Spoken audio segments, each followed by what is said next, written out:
muthei hile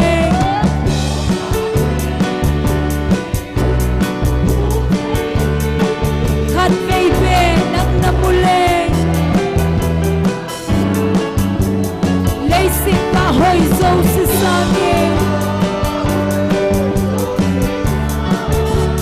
azat za nang na hoi zo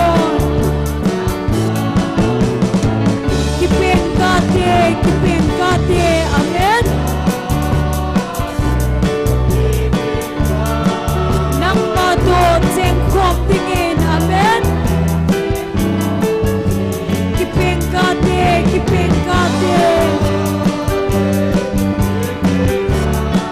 nang ma do cheng khom tingin oh sem ho in ka sem nahi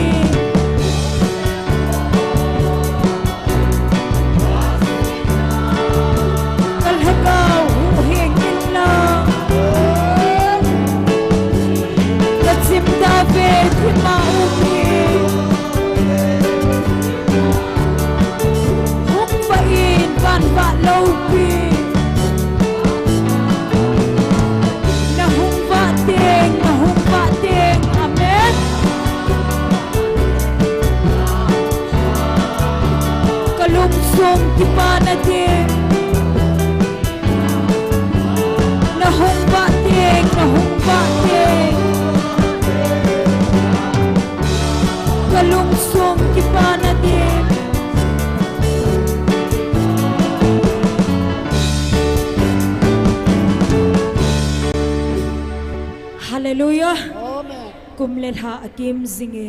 mi pi hoi bon chavin ting khom tau hite. Kum letha akim kanop lai ni khu song hi ni em hoi le hilai se pa hi katingin lung don le ka nagam bahi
ding. Amen.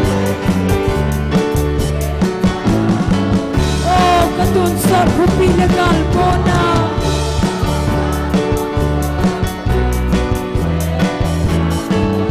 Gam dele na gam tsukangay ngayse Lumdon na len haleng may na Auk na po'y kanooging talaw. Hallelujah. Kumlalha akim sige Kanoglay ni SONGPI Hoy le hilay sit pahi Katingin lungton le ka nagamahi. Amen. Oh, katun sor hupilagal mo na.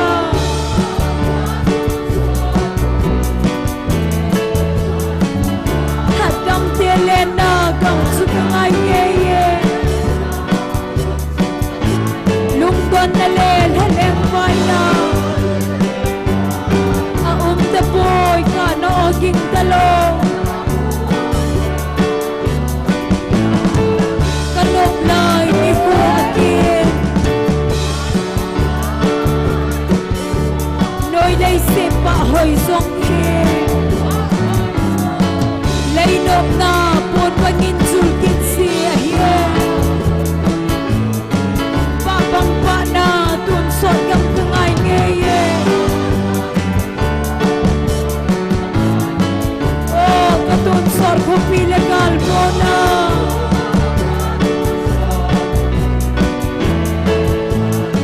Hadam tele na gam tungay ngeye Lungdon na len haleng may na Aum na po'y kanooging talong Hilay sir lungdon na len Buthimin ay kang kimver Kalen na gam timble kumaw na Pela lungsit eto len hop kanome. Amen. Oh, katun sor hupilagal mo na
faina na boy kan oging dalaw hallelujah kumlalha akim sige kanoblay ni kusokni ni em hoyle hilay sepahi kadingin lungton ya ka nagamahi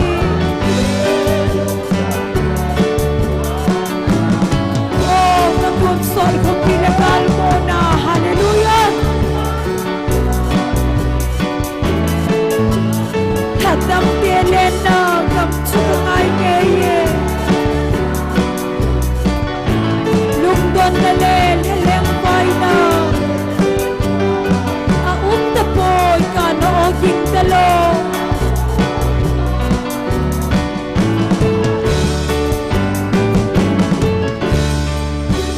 Hallelujah. Pagaya pai. Pat Zosen.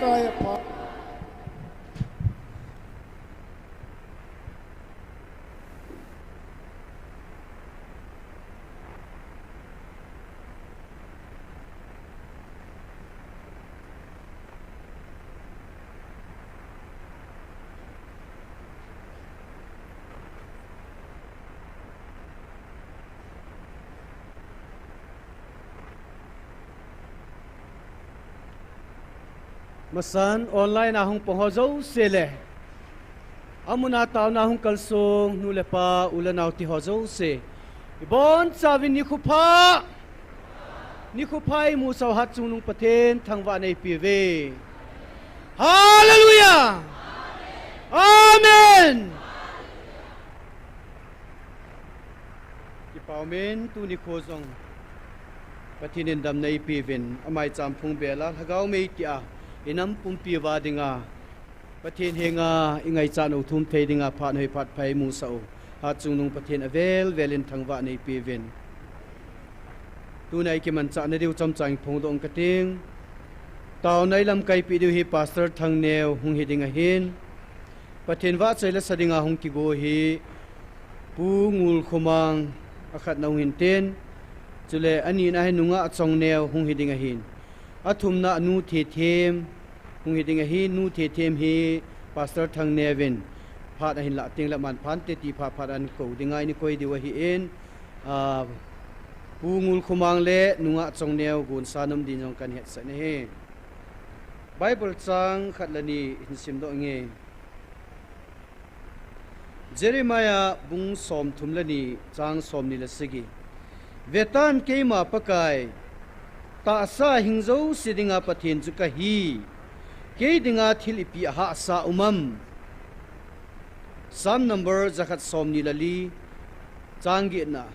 e ho pan pi ding chu van le si simpa pakai minabo om zinge athu theng sim do naw pathin phat thei bu pi hanang tu ni chana hi pathin nei pan pi ji wa he chana lungmong la thamonga pathin ni ho thei wa gala tu la hum do zong le thip zizia hi chi pathin ga le ti phat sin na he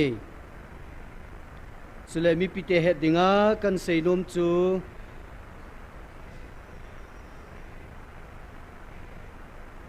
mobile le sumle pai ti ho ila wa hi isei bong wa chu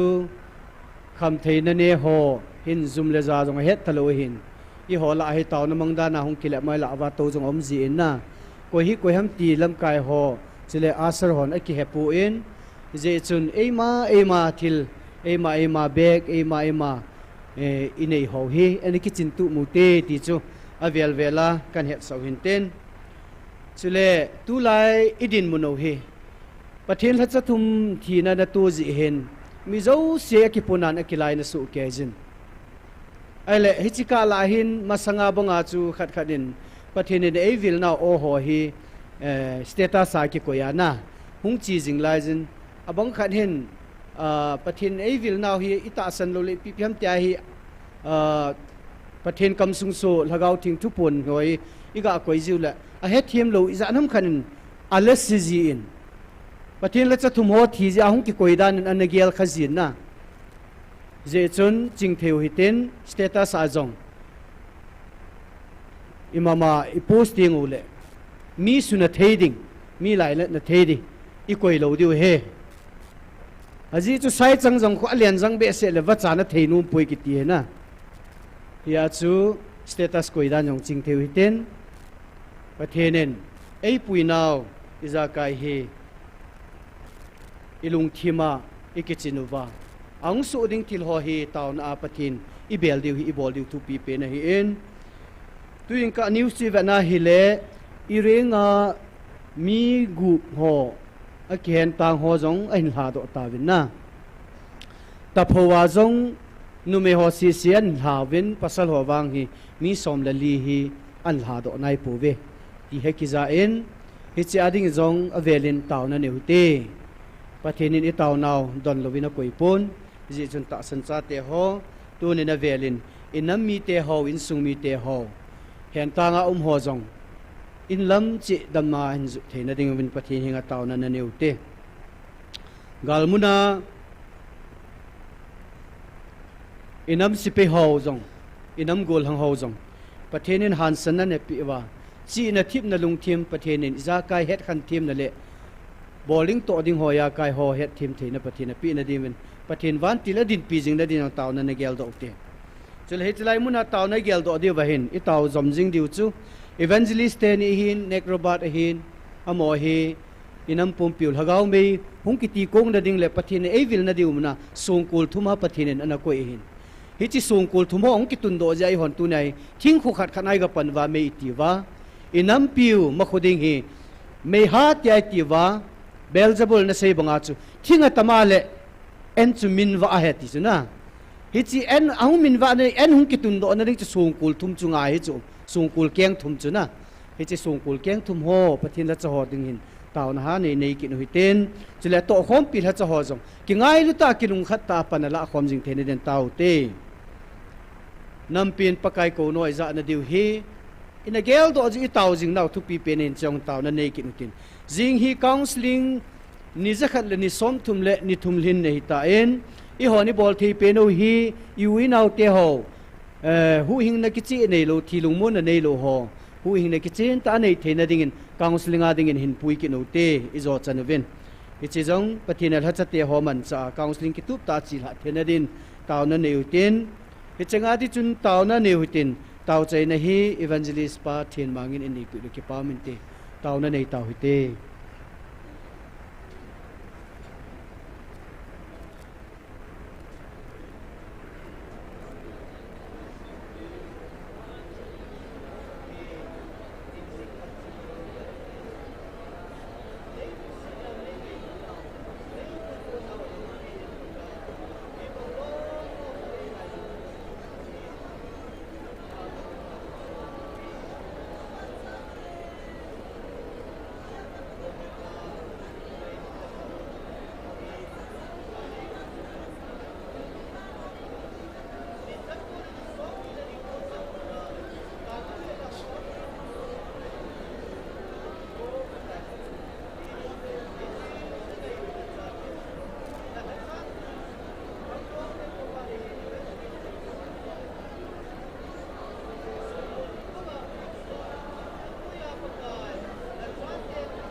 tun so na jinga hingai lu pakai hingjing pathin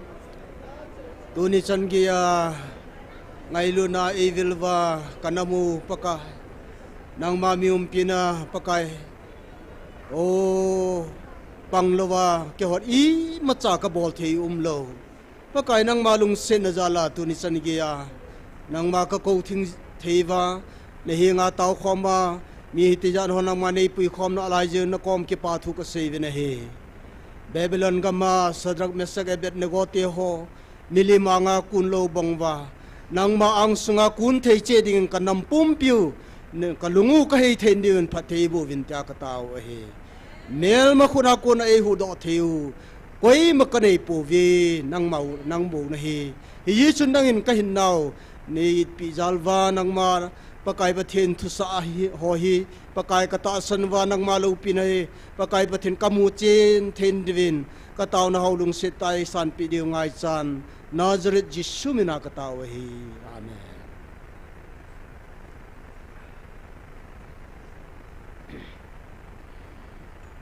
ki paumen tun pathin wa chei la saringin pungul khumang hung masantin aman chei la nunga chong nevin abanan zom pedingin amani phat ni piwite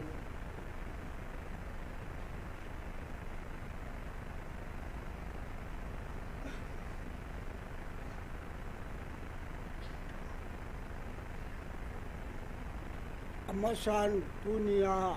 chen wa choi la saringa hinki min pa hi ka ki pa he ye na hi e ka ba ya hi pachen wa choi la hi ngai ta ka bo thei lo ja hi ka ki jilwanga ka thei lo ya hi o pachen yang pha sa lo hi ta hi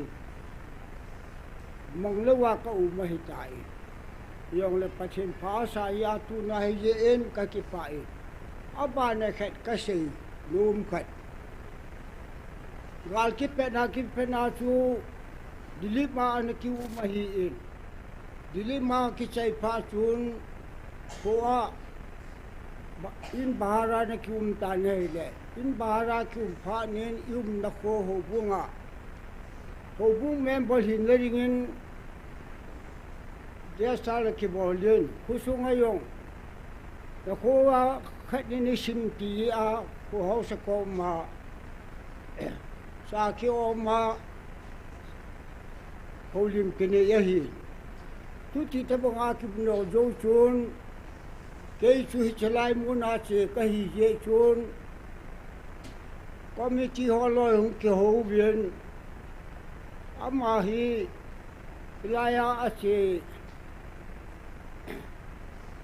ke kham ding chun committee a member secretary pale chairman pa chu an so ta vi amani hong honin ke holim na ka nei hu chun ama ni chun prai mu na sei chu amel simba ma ye ken yo ai poi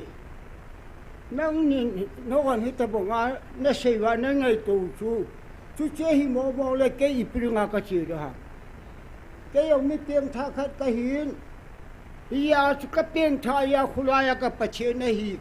ka twa na ho na za o le na hu sei ho chu a hi lo be hi e chu chi ri ngai le hu mun nang hung ve bi na hi bi ne ke ma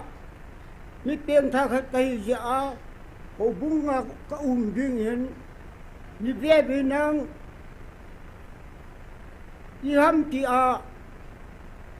piang tha ta ka ba lo wa ka le chu chu la ka chung thu sei ku wa ka chi wang nei su khan bi bi a je chu ama sa pe na ke ma he haya ki hung hun chun ka ti ka thayung ana in ka ti kha in che yo lo be ka hi in ka che le to le ka hi in ku wa ka ki tau san ke yong ka tau ka che kai le ka che lung se nin tuin ka ta sa yong ka kien hi be in tu chi le ka mel zong a ki he hi be in tuin ka ta sa aram ran i ma cha i su mo di lo be in neo sakhat ka da mo ka yong le pakai hichin I suma ka chi lo ri tam ka chi a ka hi le I ma cha I suma lo ba ka chi na thei hi hi chi ye chun na ho I ba ka chi ku ni za ra pi hi be ni tem tha ka hi ni he be ho bu sunga yong ni tem tha ka yin jing ka le mon ni pe ya rin I se bo mu bin ke ko ne yong sila ma sat pe nin ka pangin ka hi Itira na te chu ku sila ya si ano ho se ta bong ho loi ti se ho wa tu si ri nga ni gin cha no ha ahi lo ke se na hi be tu chi na chen na hu de ngu be di wa hi ka tia ka le ke men pu le se ka ti yong I ma se thi hon pu yin chen jong ka ti hon pu chen jong ka ti ta pu hi ti si inu si hon Ho bu men bo ho lo I do ha I tira na nang ho wa na si na lo ri nga kha ma chen men se ke ti pi ti Ani ten tha ki hi I pi ti ba amani na se hon na ha Pachen ni ka ya pachen amani jong ke ti I kha ham lo a hi Hi chi ka ngai ta ka le ka ki pa na le ne Hi si sei nga ti hi ka lunga no ka hi pu ni in lam kai pu in la sa na ti a hi le Hi si yong hi si la ya I chi nau hi ai hello ho loi khun chi la I pia ma agin chan mo ngu ata san mo a hi sa mo ngu a hi chi ye chun hi si la ya hi a hi lo be kita sana I ho yong hi a thi bang ke ding among thak ding a I yin cha nu wa a bo ho lo yin hi I ho yong I mo mu da ye ngu a hi I pi yong le pa chen me na che I ye vien ke ya ki pe chun ini he vien na yum nau hi pa chen men na hi pa chen na hi ye chun ke yong ho bu ho lo yin e sei wa ngen I ma cha lo vin ka chi nai le ka ki ngai to le ka ki pa na ali nien ho bu hon jong ni kha na e gel do su ka ngai to le pa chen na ka ki pa na kha na hi Kalau sading hi ni ko ogin kayai nang ma ko ma ding din ni sop tingin da chi san lung hai che chu ni sang ka ti wa ya yong hi ka tham lo na so chim ta in kung chiam lo me che ka hi angai ta ka mut phat le sanang ti a hi ana ka le angai tan ka mut the hi be in ka chen pha na sa lu khat hi ta ram ti hai ka le lam kai pu in jinga baya sa ri ru ki bo ngo chi na he le jan la ma chun ana ka he hi practice lo be akar sa ri na hi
Pathin vợ chui này dingin naman nom ho tila chun sangi.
Pathin va choi la ngai ta ta ole bazai sa do piu pungul khumang hin nunga chong ne hamani chong ki pa tu 7 amani zalim pathin thangwa vine he nu thi thêm hi zo ting la pastor thang neu ko di tan ten tua he taona item lamai ni lu dui tan taona item lam kai pi deu pastor thang neu ha de pi du hen ibon savin amalim na en khot be ha ben na ben ti pastor thang neu pa ni te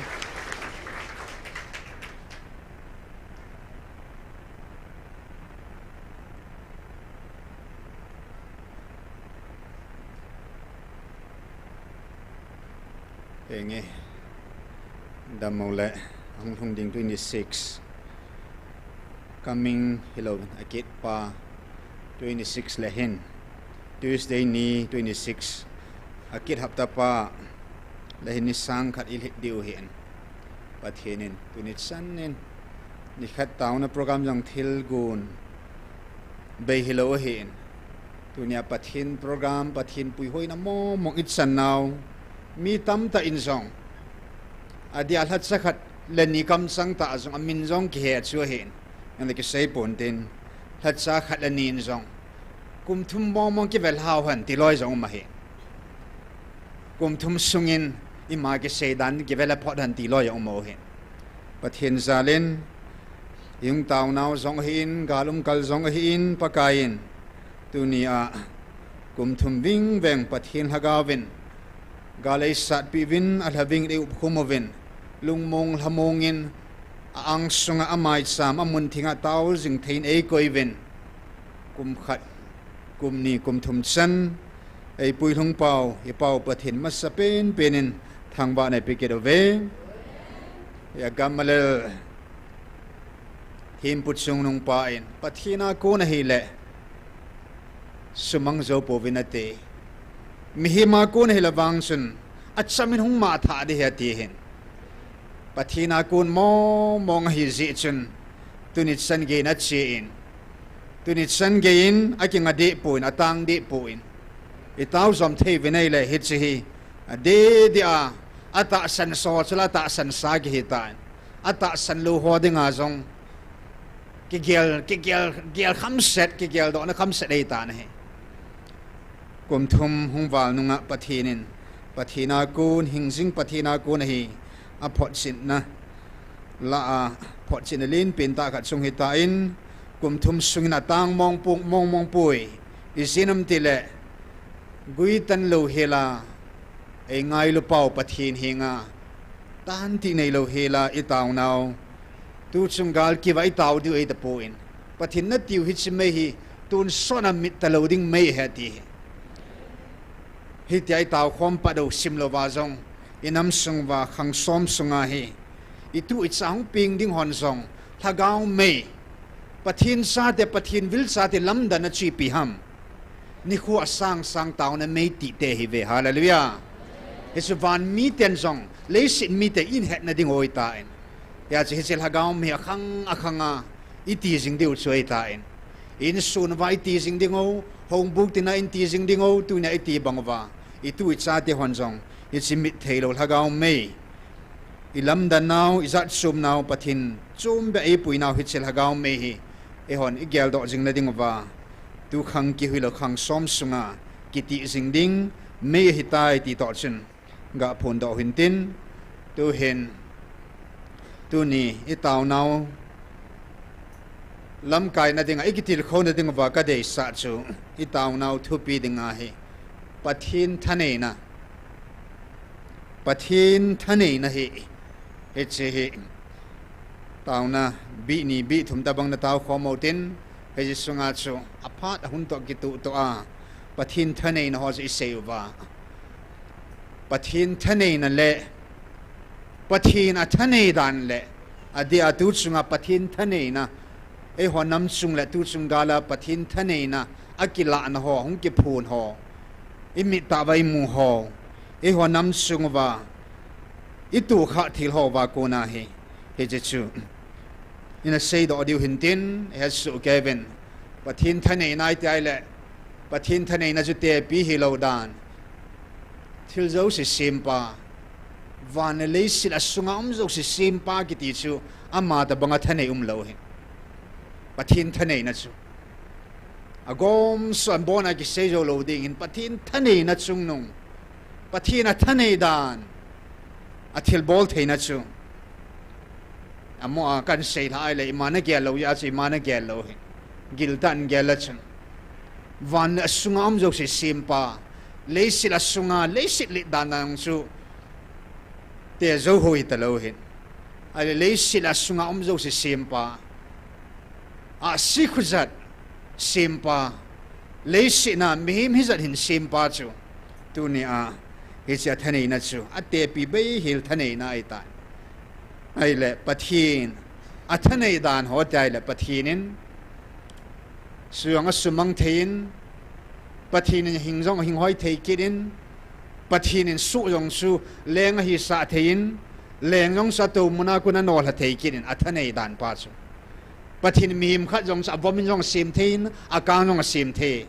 ti bukim jong sim thein ti bukim lo jong sim the a thanei dan ho chu ai la tu sunga I heta ven hitchigar hi pakain keima khuda me bove hitchigar hi keiman ka sahin hitchigar hi keiman ka su thip lova kala amang lo le be pun te thip pun te ti tu chunga la jong koi ong pathin thane na hin e hot sunga ki che tan pakain phat chanan sulangin en tu ni a pathin thane na ti thupi mangsa hi ina ki til khodiu hi in hitcha hin keima lunggel ho ngai tu ho seipung katin pathin kam sang ho le pathin thuing ho akonin ana veltin isim ha pi pin ni wa ka de chu tu ni a rom bung ko sung hi rom bung ko athupya chen pathin in Israel alhan atin hi chi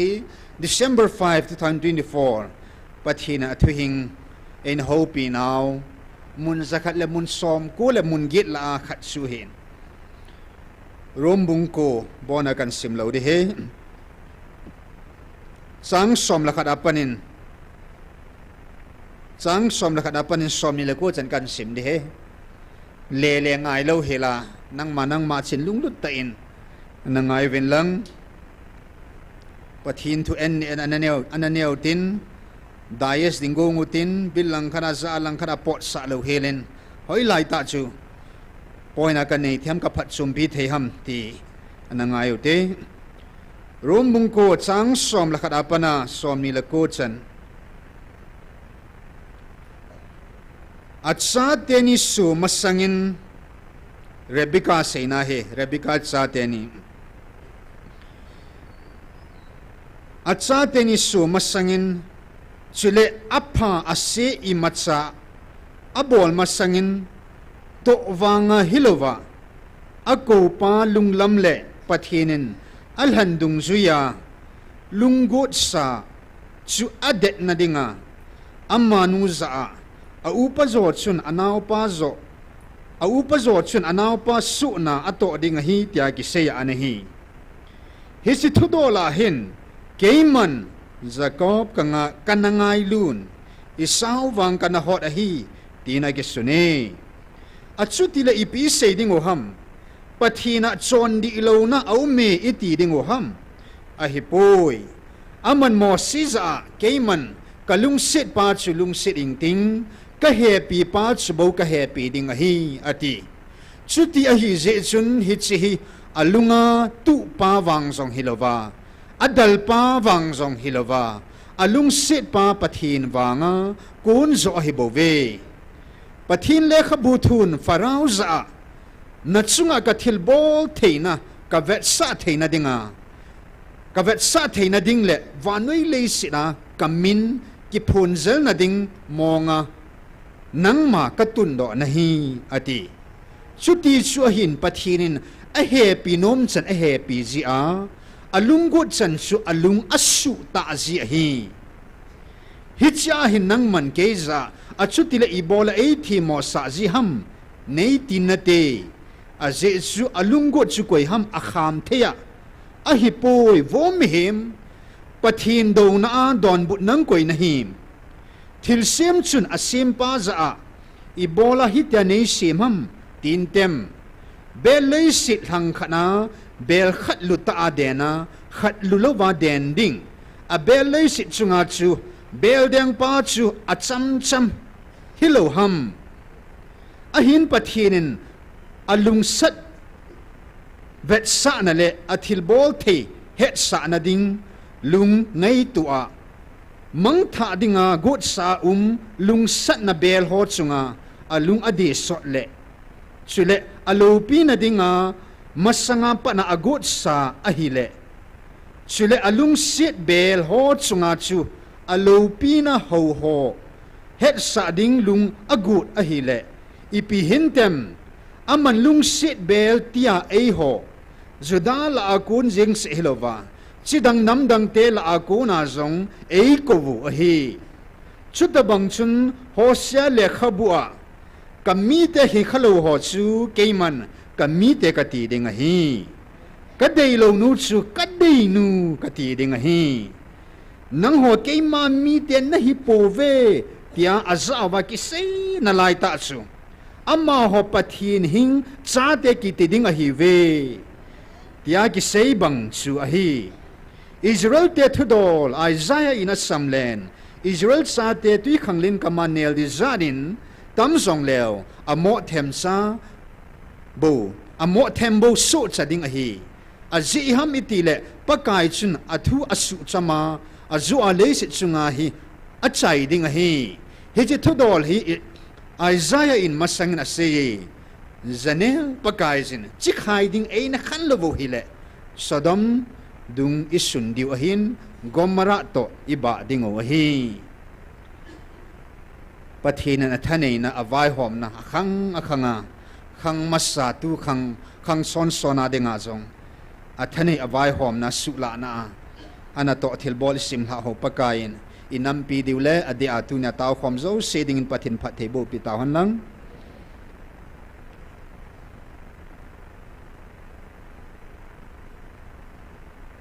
tunin van mun zong pathin thane na hi lei sit zong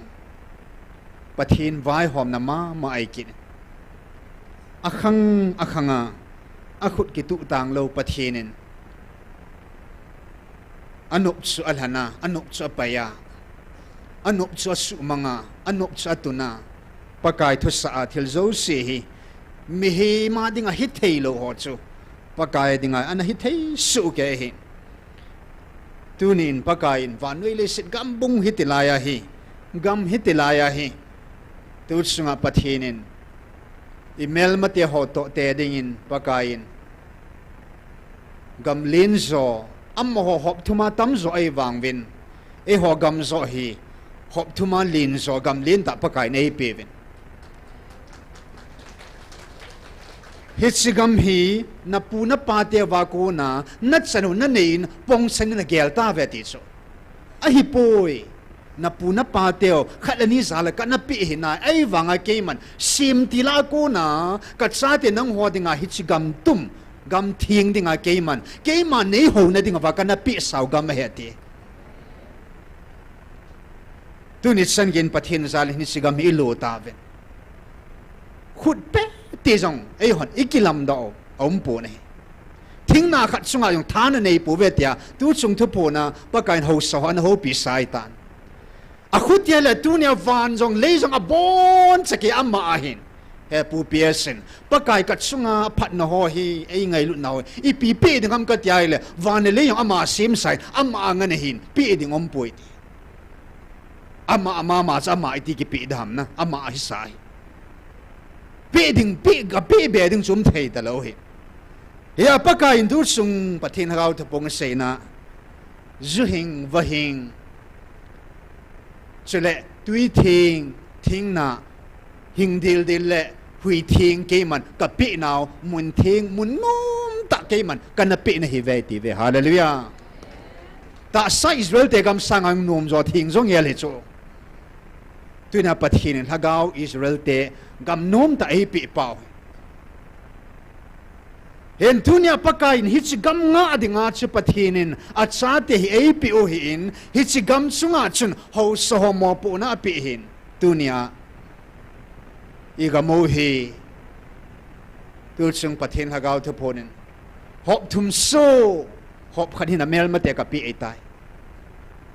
adin yun 14 ni thu puna chun sim le hon lai mana pakain ki patti laya chun vel gup kana ko na hevin thumbe bo nei don bu da ve tunya na gamu ya ke khan hi mel ma te khuda ka pi di ta ati he chinya chu he chini khwa cha pakain elisa thim gao pa thi ko na Israel leng pa he nga chun tul hi thal pi chang a pin zemina ti ai le chun thumbe bo je chu nga ve gu be be na zep ta dinga khuti le na mel ma te chu nga chu avela vela gal na zep za dung ju ya chu gal na zo dinga hin to a he nang man nga ve gu be zep te lo thum be bo na zep ba hin na zo zo ta lo de he ti he chini wa pa kai ni thu mang cha chun gu ve ka ko na la wa thum ve bo nei don bo de ven tu nya na ga mo ke khat se tai ta pi do sai ahin lahi si chun pathin mi pa lam kai nan in bel vin hung tau vin ei la pakain tu ni in ami pa ko ma ki tip na chu ke ma nei bela leng dang thanei dang bel talova ke ma mun thing ka ang sung nan bel zin ke ma nei sun zin ke man nagamu hop thum su hop khat jong sa kanung pi kit ding nei ve ti ve hallelujah he atunia e ho nam sunga hi hingi heve vantil gilo satan su ama to gun mo ama hina chu pakain tu sunga seitai akasim tilapan apat apan amman anei lo chu thuta het amman anei lo chu ngai lut het so mel ma pa lo thuta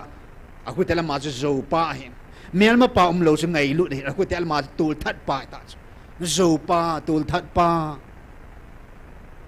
gut sa pa het so mel ma pa a hi na mo mong so gut sa ding su be ding zo sei ding tul tha ding su mang ding su set ding ama kin he zeng ai tu ni hin pathinin hichigam thing ei pi ama ho na dinga ei pi hichigam le sit hi pakai thanei na mo monga pakain hichigam hi ei na pi o hi tu nia i thanei na hong le sit sung nga ki sadum pen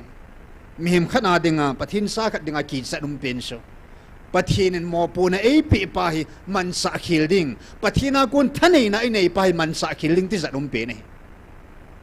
in rombung som la thuma chong sim ta vin leng la lal ho zo se thu nei vai po zo se thu tu nung ovin i pisinam ti le pathin phat sa lova ki tunga om pui ti so a hotel ho sa ho zong chu pathin at tu ne hin a thanei nau chu amo imam pu pathin thanei na hin pathin a pi mo pu na thanei na chu amman sa khil vai le amma dinga chu man tha na hi ding hi tunin pathin amma ho na dinga gam ei pi uzong gambe vanui pumpi gam dang to dinga te dinga neu cha hi hichong ikibat kol zo pove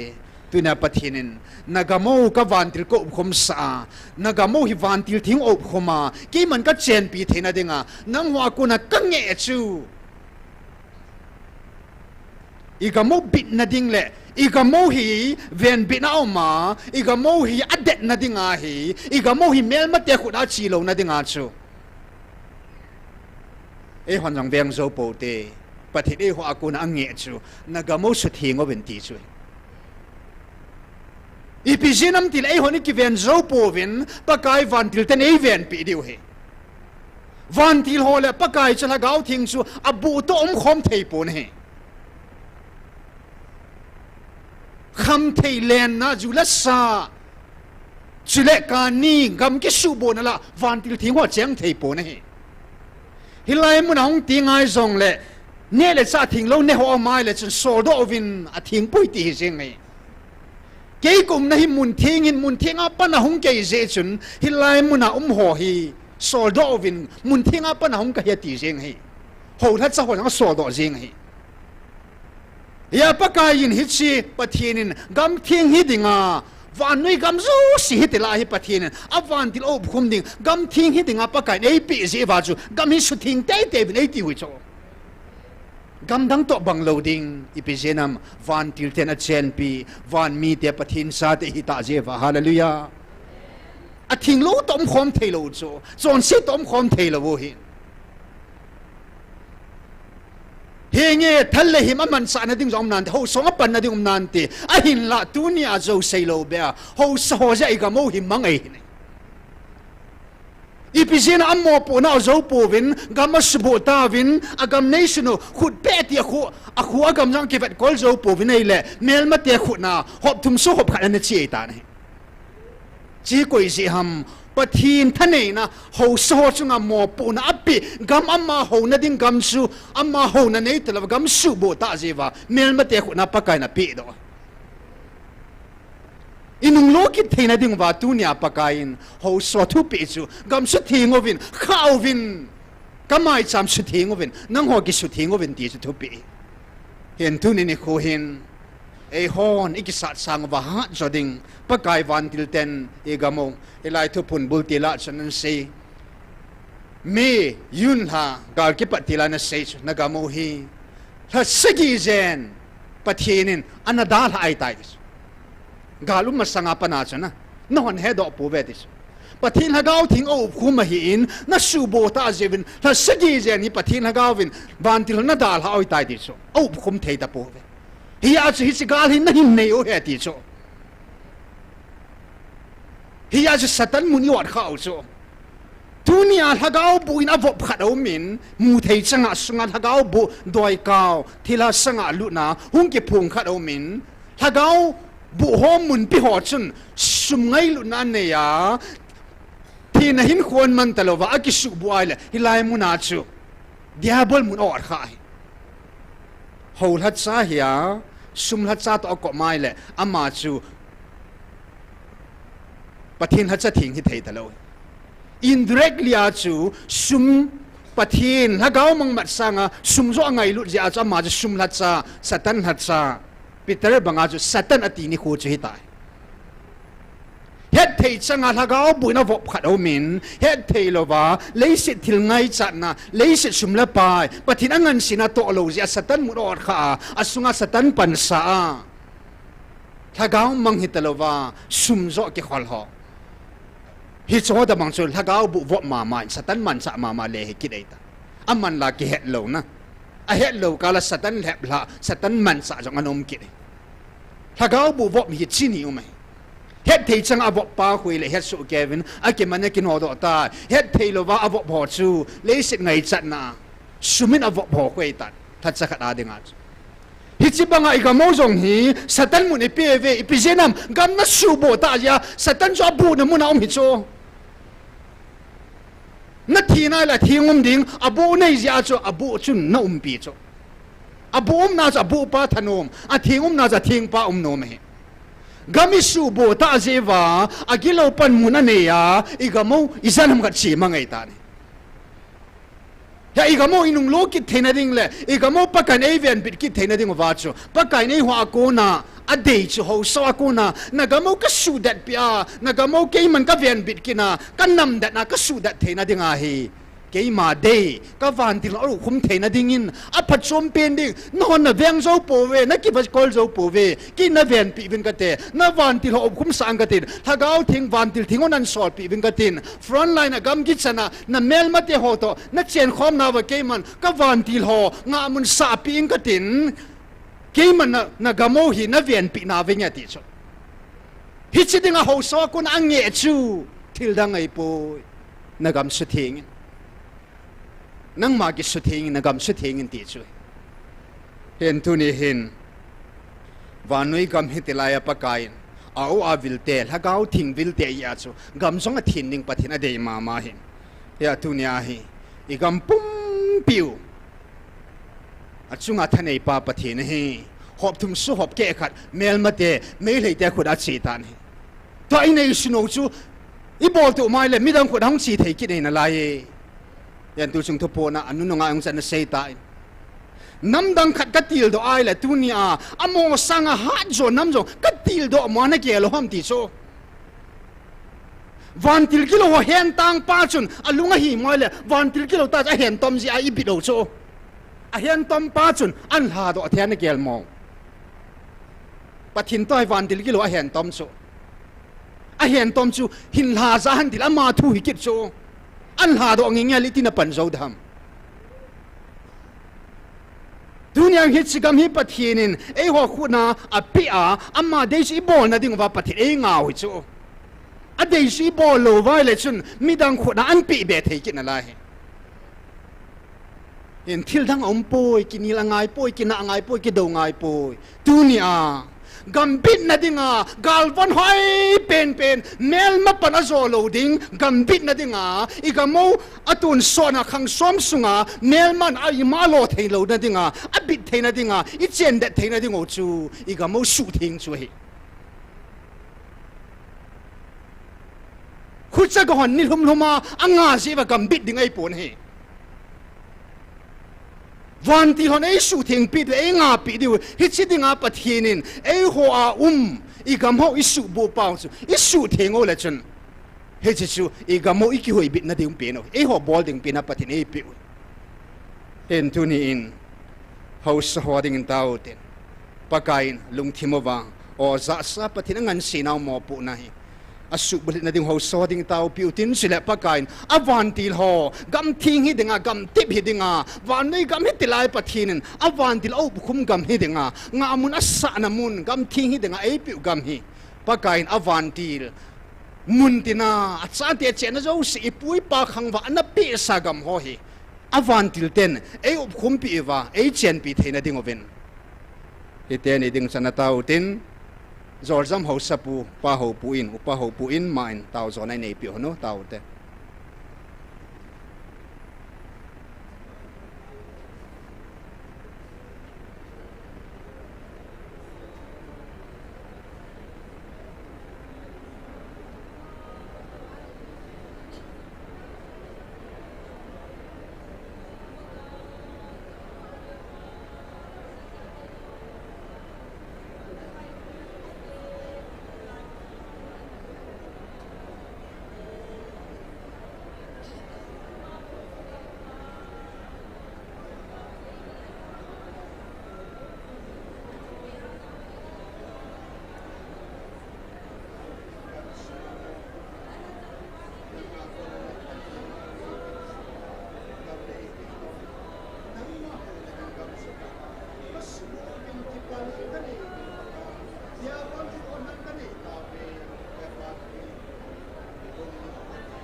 Gaya,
Hallelujah, hallelujah. Hatsung kapatid. Kamao na puya tu ni Sanggaya pakai. Nakoma tao jing the ding le tum jing the ya. Kilung to ta na ang sunga hunbel jing the ani koi zalun nakom ki pa tu kasei nahi. Pakai nang man nei de sa nau chu. Hau son zon nagam su thimun. Na khosagaw lung se nun khotowin ngai lon ti chu nei thu pe o hin nang thu pe banga chon ding ta sangin athi ma danin hin kho hauson jong kamangwin pakai hauso chunga na lung dam lo ding chu pakai ka gel wai le ka tho zo pu na hi pakai lung se ten hauso lung gel ngai tu na sumdu zele ama in chen ding dei na zele thungai long na lung thim kanei ho zo siu lung ta na kanei ho hi nang man hi chi lung ge ngai to na pa nei la mang pe un lang nei kal do pe un nang ma thunun na ke ma nei ngai lu no le ka thu pi na ni di we hi ti chu na thu pi ka ni thei na di win hau so zo se lung thim ngai to na pa nang man atha nei sim pi di win na ko ma khataw na hi pakai kalungelo ka khel thei lo naw zong pakai hi che chon sin na pa chu nang man nei la mang pi lo le ke ho ka kila do thei ta po win lung se te in hau so lung thim la ngai tu na ka gamu nang man op khum thei ne dinga su thieng thei ding le nang ma thu pi ni thei dinga lungel pha nei pi tawin tin kapakai na zer jesu mina kong taw na hi amen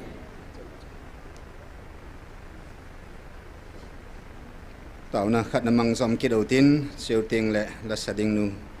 na ko deu hin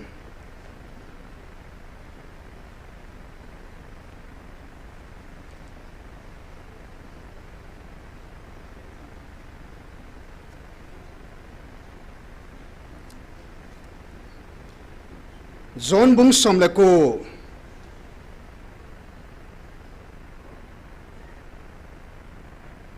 sang som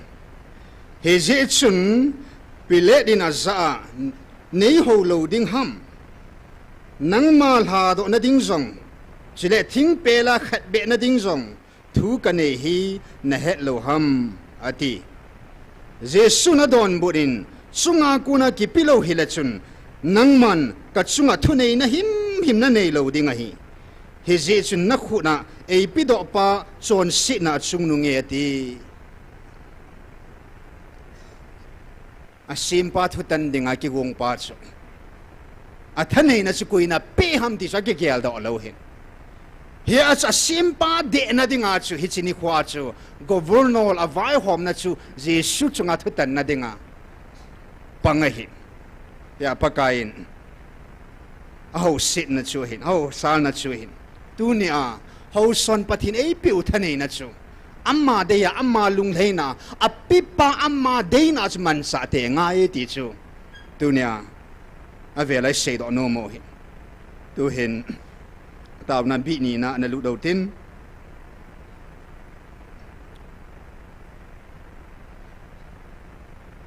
inam pumpevin henge petition Kuki Black Day tu ni san gen na mangoven asang at himulim at huwag say China po Dr. Putilun Kimen katsung wavay hom kahive at ije batso amho ko maingi o hetit saan ni naman ba at sung tu sail hahi na dingatso na chung wavay hom kahive India no ineve tije batso ako te katsung wavay hom na hiwlet yahi amho ko ma itu sikilut na hetit ahibangin tunit san gain India government ako na doon po na umpo ni. Tunit san kay 1990s laya itinaw imulim na hos. Tusong gala zong amia say di nga misa nila som nila ko anatiyeta. Inzong, lozong, gamzong, isanam kadit santavin. Ho inzing zong zatumval ki hal hahe kiti. IDPS garzam sang som lival omen. Tunit san gini chung tuhi sei lovin athu in athak thang agisip be kita e ho khan khoding leya leisit government ompu ne e ho chung thu ding I hing I kom ikinai pi ho jo khatsa e ho langa pangding le e panpu e pan huding ba thu sei ding khatsa ompu ni tu ni chan ge a hing lai ho simlo athi sa mon nei lo ti ho chung thu sei ding koi ma ompu ne UN jong ompu ne India government jong ompu ne hichilai tain ham phat naw tunia pakain azi chu van nui mi hi povin van mi pathin sa te hi zevin I chung thu sei ding in pathin ha ga amata ningkum kumasa 2023 May 13 chun pathin ha ga amata angkum lata na hi hallelujah May 13 2023 pathin ha ga amata in evil now masat pin ni hi inam pompiu inam mi teo ki bol na yo si pawin avengam ta point van lal to na to wa van ti ho chunga yang thune Lucifer chungang thune Michael chungang than thune Farao jong anatung pa tunia e ho nama dinga US president pa e tun pi pau van leya til sim yo se chunga thune pain alal to na to thim thei talo helin angai lu zalin ki thupi dan salovin alal to na to dan lovin ngay lu na zalin at sate May 13 2023 pung som na khatsun thagaw thing evil ta ven hi hallelujah ichung thu sei ding le atho tho sei lom zo si ho chu sulam lamam ho zo si chaman apha in apha an evilun ithu e lap pi ven hallelujah gam pumpia vai hom pan jong changkha jong ke nai pun I pathin wang van mun chan ge ding thu e sei pi ta ve hallelujah I chan di ho ki pa mong asi chu pa cha te hi ta ji wa chu van nui chung thu tan ding le sei ding ta lo hallelujah I pisinam til van til ho thuang tan na lai ding pathin van til ho chunga jong thane na amma noi di wa acha e simoi tai hallelujah yes ei ho chung thu sei di chu pathin I pau amma ma hi hallelujah ya nam dang koi ma chan kama ke thelo van til kilo no sei thelo hi pakain sei na ti ja sei oi van til thing ho amo chama sei thelo hi pakain sei na ti pha da sei oi bove tuina inam ma khoding ho jong pakain sei nan ti teng le mi hi mo an man cha thei thewa chu an man chan sei do sa thing an sei pan ding hi pathin thu lova koi man kama ke lo ding hi e jenam pathin sa te ve hallelujah pathin vili hen tu chungala pakain nakisun ho zu siu ka su be ta ka na namu ka tun lo de hadis chi na ni ki sung na lai ve ho sat na ni ki sung na lai ve I bol the na vin ki sung na lai zo ve he cho zo se na ki sun ho ka la manga ka su ni ma nam hing hi nau hi ka su mang ta ka ke man na namu ka tun lo de hati ya tu ni in pakain ipu Gideon pha laya pakai ko na changpan thumbe apatip nunga pathin sol momong ko momong ke ta lam kai ding momong ke tai ten ke set ta in he chwa chun pakain midhen mi te ke sat pi ding sipai sang som thum an ke til do ta he wa chun pakain tu na zo sauleng nang mo tha na gal so nang mo chi na bol the na gal bol thim ja zo wa na ki sim diu ka nom poi te ta ni cái mà mong này sụ mil đi ngô cái mà mong cái zo pi ding hot sit na dinga cái man tu ni a sang som thum la chun amei san ki cha yo sin nung sol na ti ai la sang som thum la chun sang som ni nung che ta ve ne 33.3% 34% da bang chu dan ta ve ne sang som ai le sang som la chun pakain an hi chil kit ta nei le hi wa chun a government seutin mi za thumbo ke hang do ta mi za thumbo chu hi ai la chun sang som thuma ko na sang som abana sang soma ko na chu za thumbo ke han wal is that person hita 1% bo ta chu here chu Gideon la sipay ho chu 1% sa mo pan na ahin 99% pathin pa nga hi hallelujah 99% chu amo hin an ki sei diu ya 99% pathin anung sola 1% bo mang cha am ho chu ata sabu wa panga pathin gala sa dei tan he hallelujah avan til te ho to ke thua Israel Gideon sipe hang san ho chu mi za thumbo 1% hon pangova 99% pathin pangai tan hi wa chen pathin gar zona muta vin tu sunga zong hilai muna ho namgal sadinga pathinin ho thisana ho himla thala ho thaneina china bol theina gar sading pathin palpo ve pa cha te hiven nagalo kin sat pi nange ka sei nga yovin nong ha ku na ka de cha in umovin keima ka cha te cha umin umovin ti chu pakain ko naw nge naw nagal sadu na pa ke kom nai dis na van ka van til thingwa ka pe ding nei ve dis nang wani masabo da bovinate a jesu na mel mateo hop thum nang ho sang hop thuma tam zo even nang ho imati e po ni jong ding zo bovinate e ti pakayin tu sungin avantil te galmuna e sol pi even vanti ho sunga thunei pan avantil ho acha te gal sa ding e sol pi ta ve hallelujah vantil kilo ho chunga thanei pa chun email mateu apathin chu vanoi khang tu sima khalo thilhaleng len ta ho chu amman tomin a hen tomin acha te hi naw pathin thanei na chei mu sa ta ve nei pathin thang ba num han e pathinu thanei mo mong ne ya tunya pakai jin nagamo sangin nalhagawo ka itzo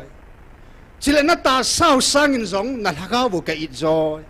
ka ngai lu zoi ti hin ahin tunya pakain ita sao zong ai ngai lu pi ve hallelujah imu naw si piham Israel te kana ko kana pun kalung han ting le ka su mang jing he ti so na thungai lo ho so thumang lo khat be so ka su mang jing he ahin nang hon nam bang hitabang ka bol thei po in leise jong kam ka ka velum sa jing hin Israel te kana pui lai chon nang ho kat sa te ka ngai lu jin hitabang ka bol thei po ve Israel te ka pui sang na ho ka pui na aha sa zona hi aziz ke man kalung han ka su jing po in ipisinam tile na sungwa lhagau chu asu cha te na ding na ta saung yong chu ke man ka hu do dem he ti ka tong kha po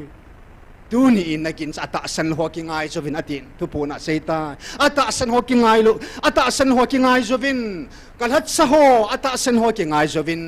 nagin mo pau agilo pa belzebul thilaleng pa tia hilai mun ki phungi nagin gin mo pau chu hilang sot pya tu na seve katiba adami ka khut ka keng katiba i matsam pu i ma ti poi na ti vet nagin mo pau chu hi po po lang tu ni a khat sa hi na sei bang bang wa na chung ba hungam de tai ti a hin pakai ai nga na lai so vin hin tu ni chan ge ala cho chung a khut la po ni pakai jen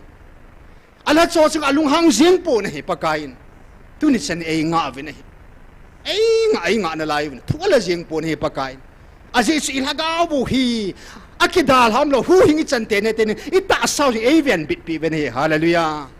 hi ni mel mateu sahim banga nang ho hi na mel mahon Israel te chu izim miten so ding avet la lo hetis ai wanga nang ho hi so ding kiwei pon tha chimit ding su chimit ding na tisano hi so ding bo hi tel na vet la lo hetis na mel mateu hin sahim lungchang pu'a hi chi sahim kam sunga ko na keiman na ta sao ta san ho zong ta san lu ho zong mel magama ko na mel maten tha chimit ding athi sa keiman kahin hu do nei ve hallelujah ta sa zong adem pa zo an hu do ai bo ve amani ke het loi bo en tu ni hin ita sao pakain angai luin ita sao sang thaga angai lu zonai ain la tu chung ta saga inei na layu je chun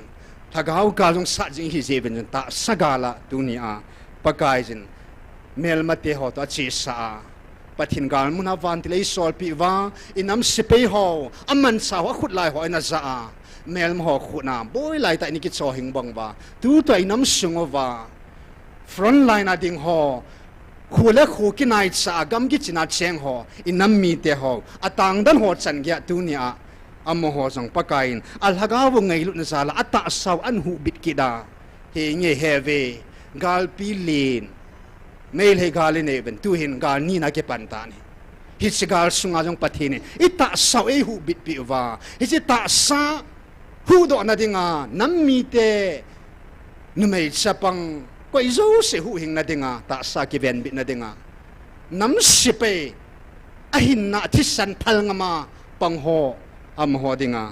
ina tau deu chila in nammi te ho ta sa jong pathin hu hing a chanwa van ti lei sol pi wa gal muna ven bit a chan theina ding ven tau pi tin so le nam sipe ho ding in tau pi tin in nam pum pi di wa tu ni chan kia min ei noi si naw gal van khat in ei pu ve ku kitan mail heitan gal van anei vin a ha de ve na ga ten gal van anei vin a ha de ve tu chung tu pona pana na sei sa nang ho nam hi na kilung khat thei pu ve na kilung khat pu ve hi ja mi noi sin na chanawa mi ki chep na nei ve ti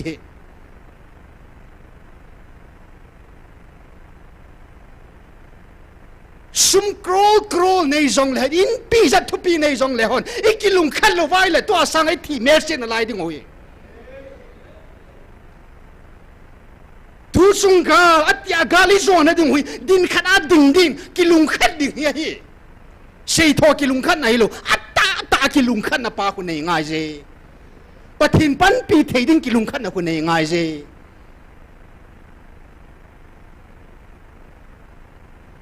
hitchigal van kilung khat na nei lo te ji ba mel ma ten hita ki chip nai nei jing oi thil je dang ai poi na kilung khat po ve mi noi si na chang o ve ti hi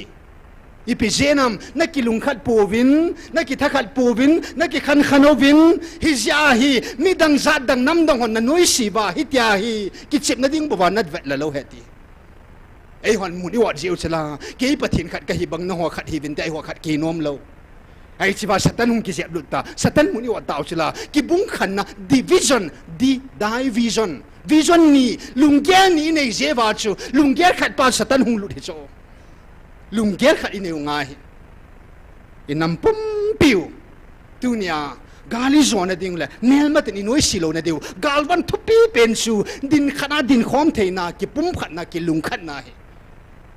he chi galwan chu nam pi ding inam pum piu nam lam ka ho sikilung khat thina ding tau tin pathin khat a hi na pa I het do wa adia tu chunga gal muna pakain avan dilei sol pi wa nam sipe ho aman sa ho zo si him thal zo si aman sa pi wa van til hon adia atang dan ho hi in to front line gam git sena in la lo ki hal ho dang ho boina tu ho zo se jong ma khwa thina thei din muna hung ding thei o hin hi soyam pakain ta sa jong a hu hingova pathin lo pi na mu thena ding ovin nam mi te ho gal mun gam git sena cheng ho ding jong na ta wo te pa sangam lun taw zo nai ne pi ho no tu item he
ngai luwa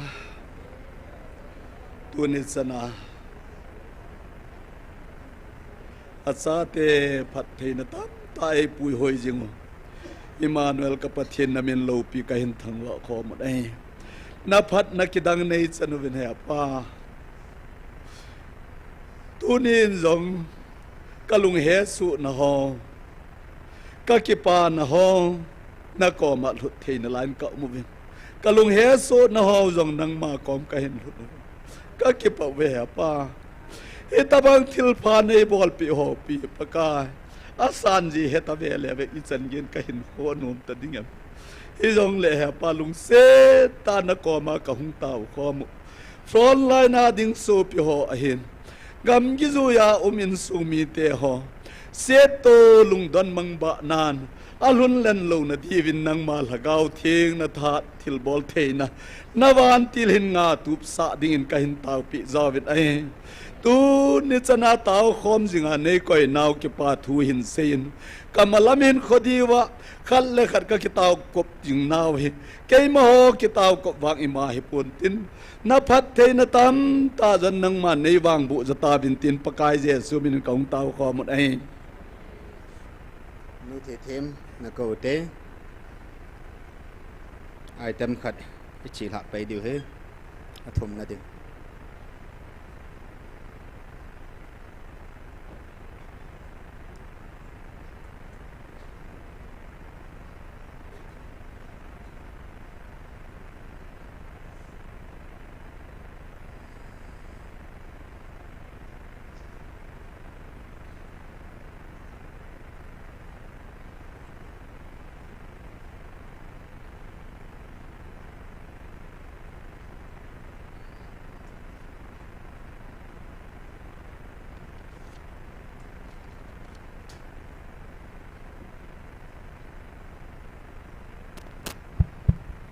Hello. It's here now, Van Way, the line, son.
ลูกบงสอมนี่สุยนะฮิตีนะฮิจางขันอปานากสิมฮิจุไลจุนนิขัดอมันหูอินะทุบพาหิลหางามีหัวทุหิลเป็นินเทียมปูปีปุยหัวดานทุสุนหัวโตอุปหัวอหิงะอหุงุนอาซาอีปีทุเนนะอาหิฮิติหัวหินับบอลฮัมกุยฮัมฮิจิทุเนนะนับปีอาหิในเสปีอุนติเวจุนเจสุนอดอนบุญอาซาวะเกยมันจงนังหัวทุกขัดดงอิงกเตในเสปีอุนจอนบับไตสันสัจุวานากูนฮะมิหิมากูนฮัมชินามาหอยกิงไอตูวินวานากูนฮิติวหันละติเลวหันละอีโบลาอัมมานัตสันลูฮัมตินตินมิหิมากูนฮิติเลวหันละมีหัวโจสินสุงาเอเสียดิงหัวหินอีจินมติลอามาหันจอนจุทีมกาวฮิตยาอาจบสาวฮีอากิติวิน china ma hon hoya kun ham ka he pu ve tin adon bu ta ve ho la chon a zo sei now jesu masanga a zo now chu hin jesu thanei na chu pathina kun hi hasa sa pa kun hi sa sa interrogation an bolo chu hin answer jong pakain vana kun zon thanei na chu koina pi ham zon baptist chu thanei na chu koina pi ham vana kun ham hima kun ham hasa sa chu ki het mo sa ba ka he pu ve ti am ho ding ki kel na de aseo hi tu ni a inam sungwa hitsikal hi muthim khowa muthim hi sa te tu ni a mi tam ta in hitsikal hi ipigal ham ti hessa sa ki het mo sam jong le tu na nang le kein hitsikal hi pathin ko na gal he ti he thim jen pa pathin thang ba ve pathin ko na gal hi in a im hon a sei do nom lo akama pot sa nom lo hon jong pathin gal mo mong hi chule hitsikal hi pathin khudau ma hi in amna su be lo le ki su be lo ding gal pathin gal hi hitsikal hi mi him gal ai pu pathin gal hi in pathin in thunei na nam lam kai ho chule nam sipei lam kai ho anapi ho chi sana su khilovin amang khilovin tunin wang pathin ko no iza to kilhona nam lam kai ho chule nam sipei hon jong pathin api uthanei na pa hi nam hu bi na ding le nam ki pum khat na ding aman sa na dinga itawo hi in tu hin azo na dinga pakain gam zong mang ding na ta sao zong mang ding leya gam tip India gam pumpiti neu zong lewan amang ding ai bove inam pumpi ita sao hisigal azar gal hun be han lang gala ko ni so cha jong lewan ita sao jong su mon mang thei ding be thei ding hi igamo sanga pakat ai zo khat au min ita sao sanga pakat angai lut zo khat au me hi ji chu kuki zo cha te thagao khat be akida lam lo hela khat zong pai mangam lo hela van mu hun theina dingo il hagao ngai lut zala thagao van mu chan theina dinga thagao thingin thagao ho ko khom hang hi entuni hin sopete pakain ta sagalin me hegal ita sa hu hing ta nei pakai ni kamo tam ta bona chiding sa pathinin hop ni aida ha pin lai ven hi ilu dan layo ve ai ni te ni sanga pakai ni haga wo ngai lu so hi tu ni in inam sungwa ku ki zo cha te hagao zo se kel ngoi wa amang i haga wo hu hinga chan the na ding le aga hu do dinga pakai angan se ho lat sa ho tu ni a tau pi ki do tin kum thum thengai ta in alungo ta am song le pakai na chungwa thu tan ta han na tong ta han su nem pi han pathin ammo puna thane na mang chakhil ho la cha ho pakai thinggo banga hi hunggo di he ti cho hen pakai in tunia inam sungwa la cha ho hi am ho jong tau pi ki do tin pathinin ko no kum thum sunga tuni chan gya ki si thelon ki gel do na newa pathin ammo pu naw kel ngoi ho sunga kel ngoi athau la lai ki thana dingai pu kel ngoi awa ma ho gahu do dinga ngan siu hi athanei na mang cha khel ta ve ho la chon ho bung mai cham sum thing lo ader khan ta pu ve sum chung atha nei na ve wangin athing thing lo ader khan diu ader khan ta pu ve amang cha khel ta pathin a ko na wa athanei na pathi authority pi te ho hi pathin dei bang aman sa na ding ai tau pi dingo thagao manginam sungwa ba mang zo se hu ingam the na dinga i tau pi dingo hu in che dinga pathin kam sang munin sim nge tunin hi chi ka ko na hi nang ho nam mi te bo hiloven vanoi min aza na dinga aza the na dinga vanoi min ka ngai lut na a het the na dinga kaman sa dinga karhan do kanam mi te ka ko na ona hi ve hi je chun ibola nang ho tunia kinil na lai na hi vam nagamo salva tawin nang ho karhan do mi te idinga ngai lu na kal sun lova kinil na na nei zoham chutile iti hu hing na thu midang te hinga na hu thei di ham tunin nang ma mit kama bu hal nakila do lo wa hi le midang mina iti bu hal na la do ding ham hi je chun midanga kabui pi theina ding in amasan nang ho mina mit kam abu hal kila do masa do vi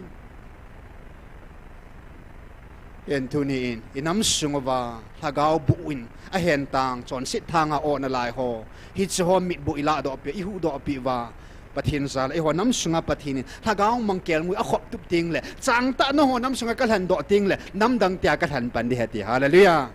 ini mo pu na huilin mo mong hin hi sun ni sia tao ho al cha ta san hon jong i mo pu na ki su bul ni yom tao tin a khat na a chun hol hat sa hoding tao piu te tu chan lung ta na lai ho ani na a chun thagao mang ho zo se ding in tao piu te athum na a chun e ho che yung pathin mo pu na inam sungu mit boy kila do wa thagao mang hu do wa nam dang te ding a jong pathinen a cha hi na wa nui mi amu sa no ma hin pathin sa te hi na wa nui min amu do theina dinga e ho ata san hom pathin sa te chona I chon do zo na dingo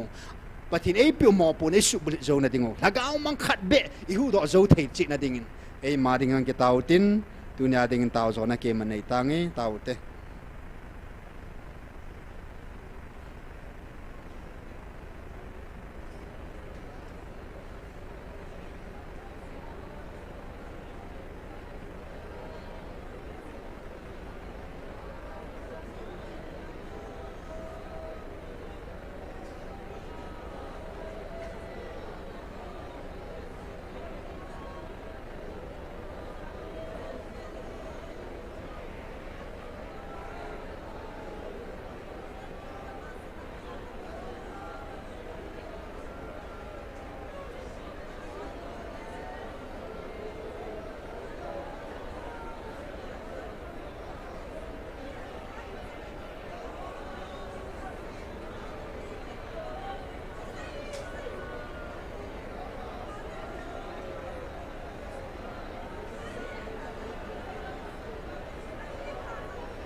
Satani ko nao pamapaka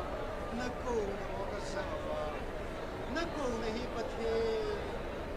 o kadon butte na din o pakai na latsawa so kung thuma luta na lai lo sa unin nai lutan kartao ata sa mong watik sa din na o pathe na su nung sirin ay kami kanang piwa na latsawa nung ta na lai ko ni sumen ina ko ta at sa kanina na at anay na sunga ko na kanina anay te ho nang ma dei ba man sa it's kanina ni it's paka wang bu na tani api pa nang ma dei ba ka sa hagaw lam ka sa nung sirin pati na henna thata nei pi man sina thata nei kanam pung piu hagao china nan hat sa ho lum ta na wa min bana na pia kanam pung pi wa pati so sin thana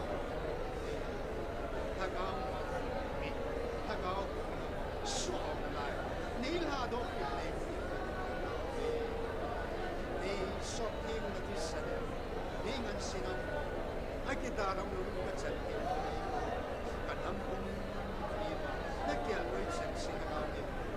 It's sitting on the man, na meeting there so simple.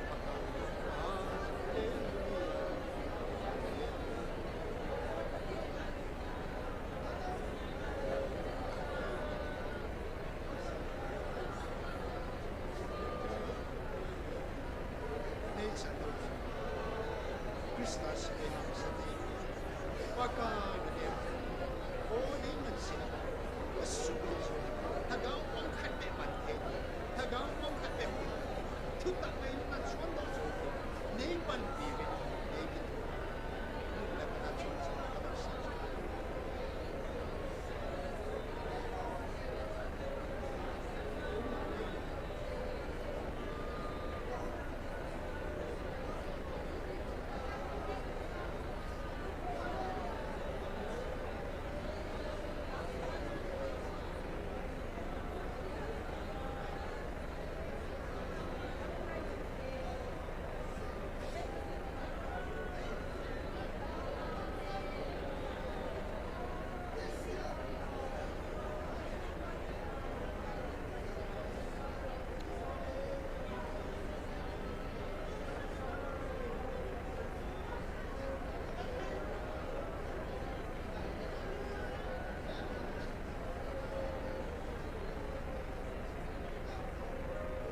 Amen. Hallelujah.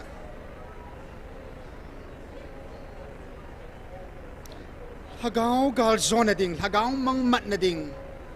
Gal van to pipenso. Ngay lut he, ngay lut na ompo he. Ngay lut na lovin hagaw mang hudo po vinateti pakai kamsang.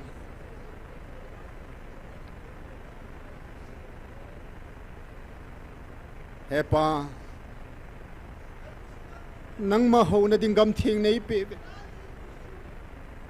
Gam be neu sa ka neu jang ka kivat kol zo po. Ka subu ve nei ngai dam.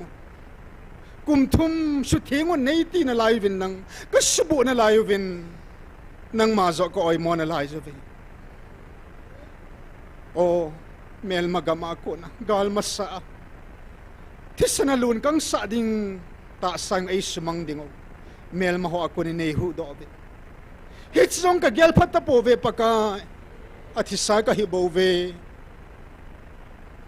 nang mathanay na nang makaw nagalahiti ka kamo vinyang kasedo anom po ve. Hita bang kita alaw teso kahi. Hita bang alaw sal teso kahi na layo ve paka lung sininay ngay damo. Tuni nang man akidalham law hila huhing kat santay na dingo pa. Pakay nang main nang ngaylut ko no ni hung zasa na. Ngaylut na nanamo katundihan natin. Tildang dang kabuhi pinalayo vin kalakat ki ngaylut ding hi sung nung pinanay to piuhi. Lung sinin ngaylut na galban na ipiso Kevin. Vanat na lungat san kim bang lea yung nalung san kimhan. Tuni ni ko na namhan tetsu nga jang pakay. Nga vantil hinup kumsakit na. Naminsala Taona Mei Tikhomna Nampi Adia mitlis yang Taona dapat tu sa nezo sa zeb na minting thang vain ki patu sein zing na khwadi nga zong nalhon pi na nakitupi na ngai sakit na hitsang zo sia ding achun ta san hagawar ka zo thena ding ba leng pan nei thupi chang si ho khat sa thon lo hila ka subul zo na dingo tha na nga konin na ngai lu na hin thumbe in na ju ji shumanin ka hong tao khomo ve. Amen. Dam silselo tin zing thang sani zing Saturday ahin thanom tan hung bai kon ke dote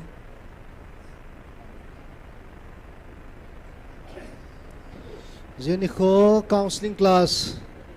vel zale som thum le thum chan na ide ta in tunin nam sunga ai in sunga iloi pai